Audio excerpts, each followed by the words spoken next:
ছেলে কাঁচা লঙ্কা খেতে খুব ভালোবাসে, সব কিছুতে একটা কাঁচা লঙ্কা নেয়।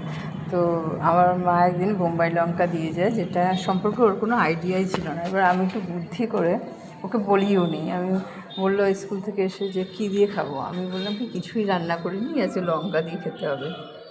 এটা না আমি এইখান দিয়ে কেটে এটা এক্সপেরিমেন্ট করছি যে নতুন হওয়াতে পারি কিনা, দেখা যাক কী হয়।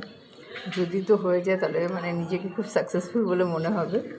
যাই হোক, যেই গল্পটা বলছিলাম, তো বললাম কিছু রান্না করিনি, আজ লঙ্কা দিয়ে খাওয়া হবে। তো ক্যাজুয়াল নিয়েছিল, যেহেতু লঙ্কা পছন্দ করে অতটা কিছু বলেনি। আমাকে বলছে যে যেই আমি খাইয়েছি ওনা পুরো চমকে গেছে, বলছে এটা কী দিলে তুমি আমাকে? আমি বললাম কেন? বললো এত সুন্দর লঙ্কা হয়, ও তো জানেই না বোম্বাই লঙ্কা বলে কী জিনিসটা আসলে। ও যে খেয়ে কী ভালো লেগেছে, তারপর লঙ্কাটাকে ধরে বারবার বলছে আরও দাও আরও দাও আরও দাও। আমি এত ভালো মানে লেগেছে কি বলবো। আর এই স্পিকারটা আমার হাজব্যান্ড জানে না, নতুন, আমার ছেলে খুলে ফেলে জানলা দিয়ে ফেলেছিল।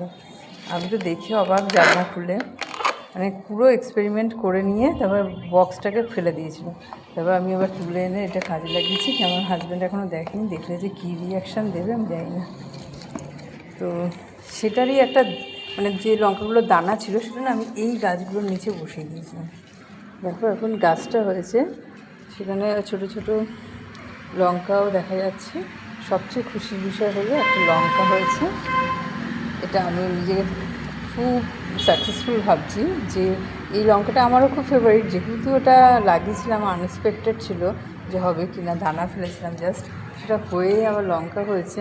আমি ভীষণ হ্যাপি, কী যে খুশি আমি কি বলবো। মানে ও এখনও এটা দেখেনি যে এরকম একটা গাছ লাগিয়েছি আর সেটা হয়েছে। ও ভীষণ হ্যাপি হবে।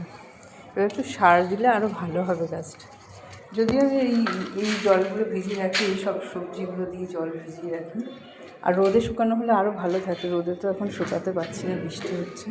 এই জলটা দিই, সার এখনও দিইনি, কেনাই হয় না, যাই ভুলে যাই আনতে। তো দেখা যাক কী হয়, গাছটা খুব ভালো লাগছে দেখে।